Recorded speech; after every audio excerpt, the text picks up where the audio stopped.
The National Electoral Council of Venezuela coordinated with international organizations the observation program for the upcoming elections. UK health authorities have lifted several COVID-19 restrictions in Scotland with only precautionary measures to remain in place. The UN Human Rights Chief urged accountability for the massive explosion at Beirut's port a year ago.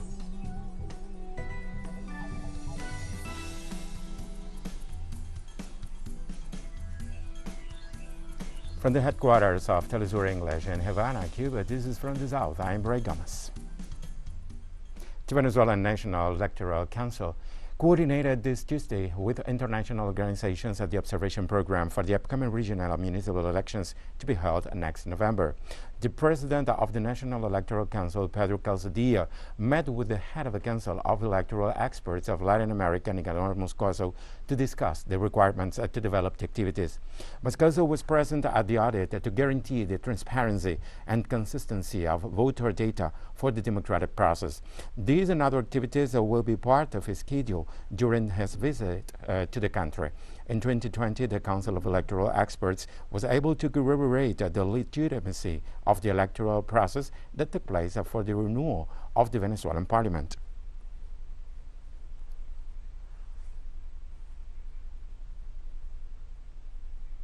Brazil's Supreme Electoral Court requested the Supreme Court of Justice to open legal proceedings against President Jair Bolsonaro for his negative remarks against the current voting system. The Supreme Electoral Court unanimously approved to open an investigation against Bolsonaro for unfounded accusations, who has asserted that the electronic ballot boxes are not reliable just 14 months before the presidential elections.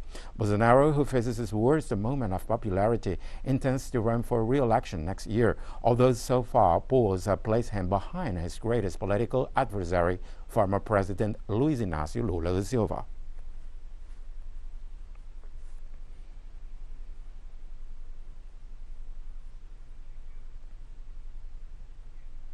Colombia called on Haiti to guarantee the legal and medical rights of the Colombians detained for alleged participation in the assassination of President Jovenel Moïse. Vice President and Foreign Minister Marta Lucia Ramirez asked for legal representation and medical care for the detained Colombians in a letter to Haiti's ambassador. The missive was sent after the visit carried out by the Colombian consular mission, which found irregularities in the detention and assistance to the citizens supposedly involved with the assassination. Haiti, which was already struggling with political paralysis and gang-fueled violence, was pushed deeper into turmoil by the killing of Moïse.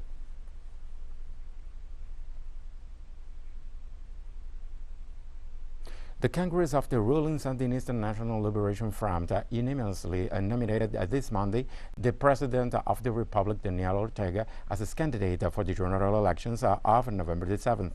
The organization's assembly also ratified the current Vice President, Rosario Murillo, as the leader's running mate. At the same time, the Sandinistas nominated 92 candidates and an equal number of alternates who will run for seats of the National Assembly. The people of Nicaragua and the Sandinista militancy recognize Daniel and Rosario, two first-class politicians who have managed to execute a project of social, economic, and political transformations.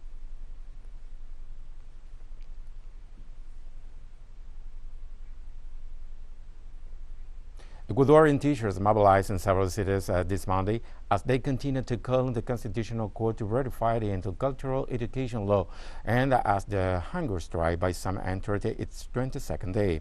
Protests took place in the capital of Quito, as well as Guayaquil, Santo Domingo de los Táchilas, Puerto Viejo, and Latacunga. The president of the National Union of Educators in Pichincha province, Clever Hidalgo, said that at least 80 members are on hunger strike, demanding the national government and the Constitutional Court ensure that the law that would bring benefits to both educators and their students is implemented. In Quito, demonstrators rallied outside the headquarters of the Social Security Institute, where clashes with police were reported.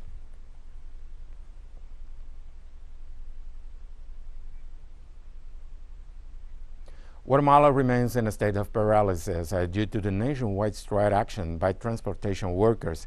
Drivers have blocked highways across the country in rejection of the decree that effectively forces them to purchase a liability insurance policy.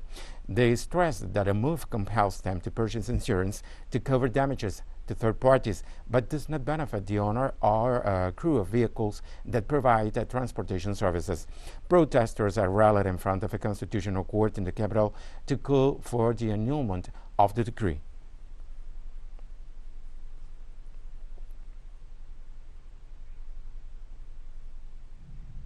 The Biden administration will implement accelerated expulsion procedures to migrants who continue to cross the Mexican-U.S. border.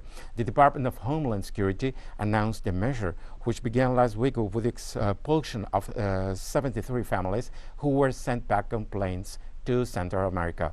On Monday, at least 34 Guatemalans were victims of such a resort.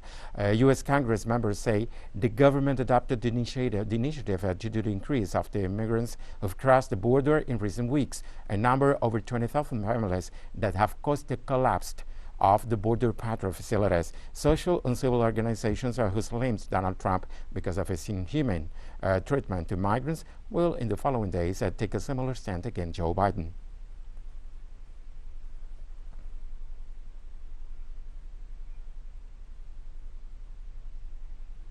In Bolivia, the Legislative Assembly moved into its new headquarters in order to save on rent payments and ensure adequate facilities for parliamentary work. Our correspondent Freddy Morales brings us more details in the following report. The Pachamama Mother Earth for the gifts received and asks for her permission to continue carrying out activities on her soil, in this case a 20-story building that now houses the Legislative Assembly of Bolivia. From now on, the legislative work will change. There were fellow deputies who, sadly, I must say, had to attend to their social movement in Murillo Square. Now that's over. That's history. The facility was annexed to the building constructed more than a century ago. Right-wing lawmakers did not attend the inauguration, as them condemned the quality of the new premises, which they described as luxurious. We are very sad that some opposition politicians, some assembly members don't agree with the infrastructure that the assembly and the executive should have, which means that they agree that the state should continue as a tenant. At this moment, we are paying for many offices of the Legislative Assembly in different places. President Luis Arce recalled that this project was also suspended during the administration of the de facto government in 2020, given the interest in showing that the state is inefficient.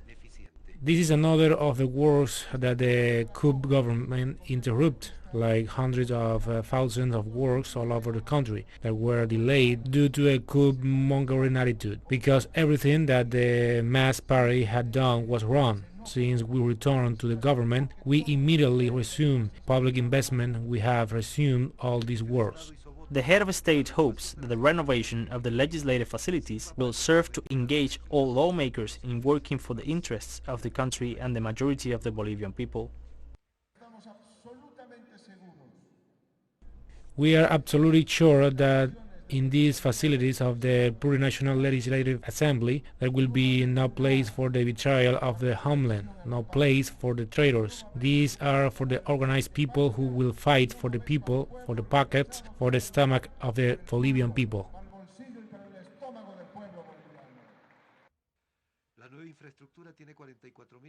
The new headquarters was built across 44,000 square meters on metallic earthquake-resistant foundations.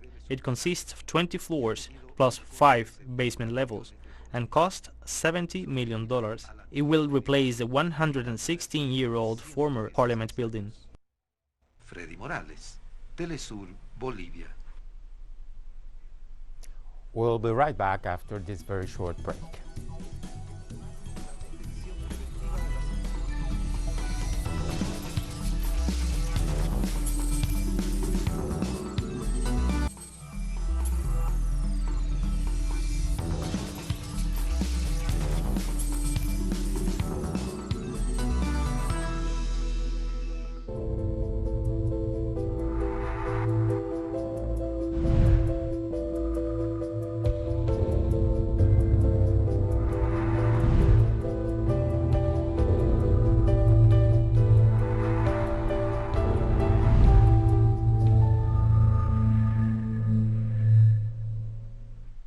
Welcome back. Almost all of Scotland's remaining COVID-19 restrictions will end shortly, but a number of mitigation measures, including face masks, will remain in place, Scottish First Minister Nicola Sturgeon said on Tuesday.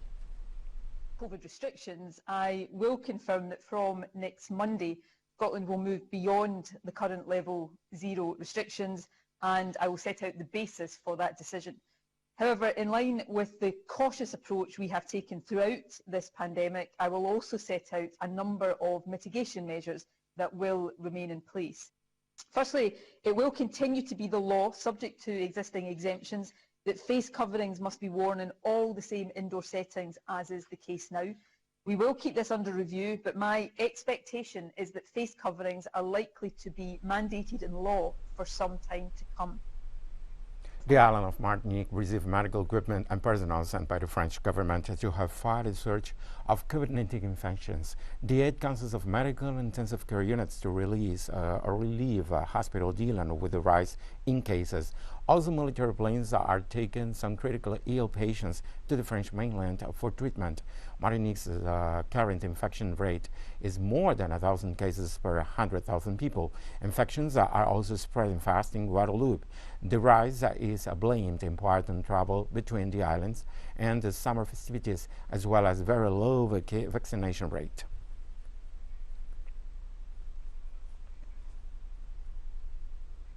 The Cuban President Miguel Díaz-Canel Bermudez has called on strengthening the medical attention in the central province of Ciego de Ávila, given the epidemiological situation due to COVID-19. Díaz-Canel directed the Ministry of Health to design a plan to send reinforcements of doctors and nurses to the province in order to aid hospitals struggling with the surge in COVID cases, while recognizing that there are difficult weeks ahead in the fight against COVID-19.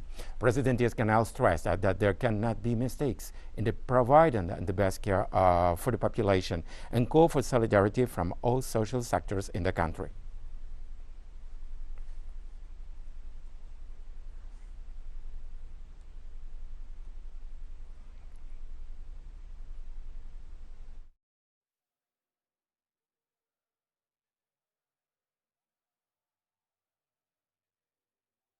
Del SARS-CoV-2 en la mayor de las Antillas, donde en el recién concluido mes de julio se reportaron las cifras más elevadas de positivos diarios, casos activos, pacientes graves y críticos y fallecidos desde la llegada.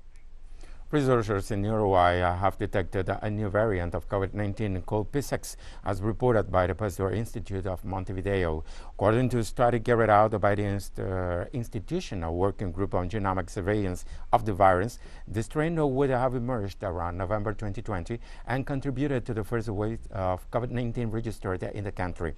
It represented 26% of cases in December, but this rose to 76% in February. It was displaced by another variant known as P1 and first detected in Brazil in March of this year, with no further records of it since the end of April.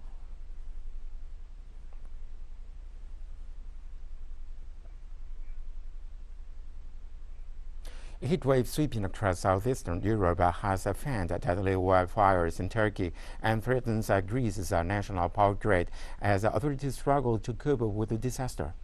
Temperatures reached 45 degrees Celsius in parts of Greece and surrounding countries and are forecast to remain at those levels for much of the week. Turkey, which has been fighting deadly wildfires along its coastline for the past 6 years, extended an appeal for international help. The European Union pledged to send air tankers. The fires have killed at least 8 people. Weather experts say the heat wave sweeping southeastern Europe is by no means unexpected and is most likely enhanced by man-made climate change.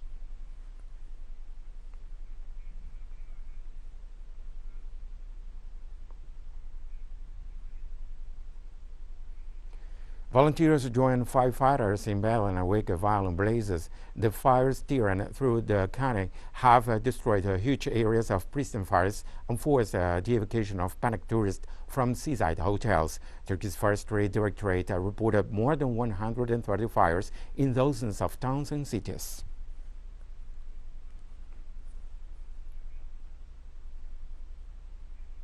We have more stories coming up after this final short break.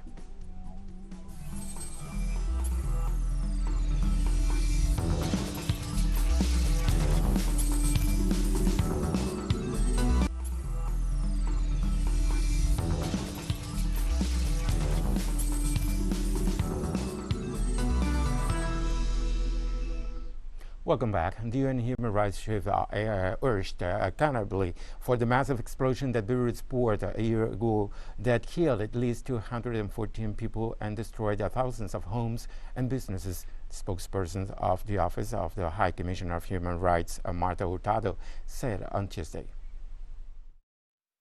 As despair deepens and anger mounts in Lebanon, UN High Commissioner for Human Rights Michelle Bachelet is today stressing the urgent need for the Lebanese government to ensure a transparent, effective, thorough and impartial investigation into what happened last August and to hold those responsible accountable. The United Nations General Assembly established a new platform to improve the lives of Afro-descendants who have for centuries suffered the ills of racism, cultural discrimination, and the legacy of enslavement around the globe. The 193-member body unanimously adopted a resolution establishing the UN Permanent Forum of People of African Descent, a 10-member advisory body that will work closely with the Geneva-based Human Rights Council. The new forum will contribute to the promotion and full respect of the rights of people of African descent. The move comes just days after the Human Rights Council established a panel of experts to investigate systemic racism and policing against people of African descent, prompted by the police killing of George Floyd in 2020.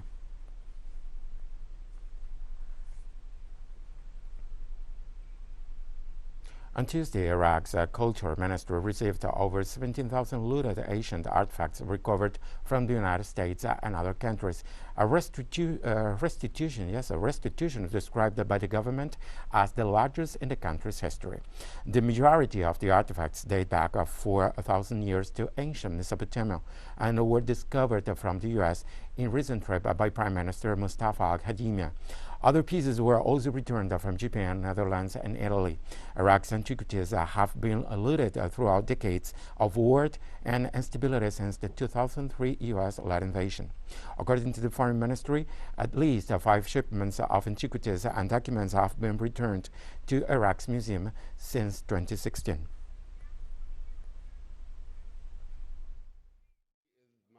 There are still thousands of Iraqi artifacts smuggled out of Iraq. The laws support us in Iraq and the laws of the international community and the United Nations, as well as the laws of the countries to which the antiquities fled. Supreme Leader of Iran, Ayatollah Sayyid Ali Khamenei, endorsed President-elect Sayyid Ibrahim Raisi on Tuesday in a ceremony celebrated in Tehran. Raisi, a 60-year-old jurist with extensive career, won elections on June 18th with 62% of votes. And his speech during the ceremony, the new president reaffirmed the need of gaining back the trust of the discontent sectors and was autocritical with government management, while also stating that the people would not be conditioned by the sanctions imposed by the United States. In the investment ceremony, Ayatollah Khamenei suggested President Raisi that urgently attend to the formation of a popular government, a necessary step towards obtaining consensus in a country that faces constant threats from Western powers.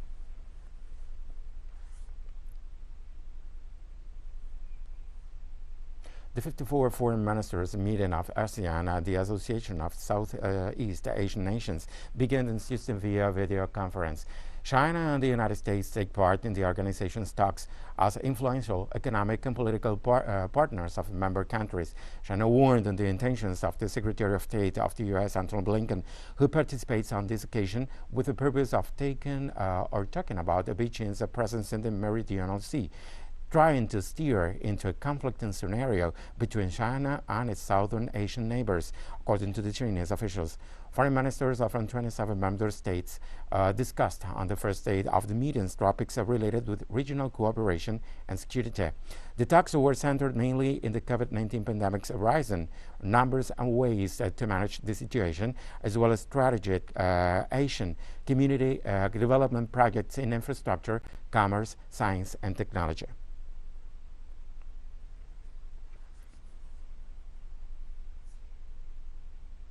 Tanzania Minister of Defense and National Service Elia Kwangima died while undergoing treatment in Dar es Salaam.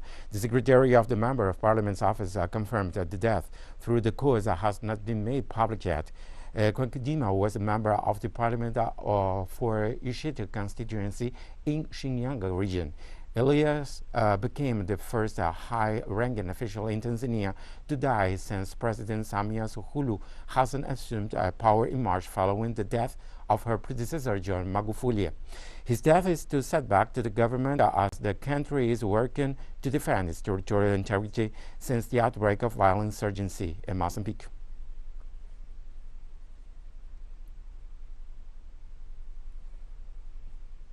Doctors in public hospitals in Nigeria have taken strike action over pay and inadequate conditions. The strike comes as Africa's most populous country sees a third wave of coronavirus fueled by the Delta variant as well as the cholera epidemic. The country has a ratio of 2 doctors to every 10,000 inhabitants. They work under extreme conditions in public facilities. Doctors' unions say the strike is to push the government to honor an agreement on pay arrears, as are the allowance and insurance benefits.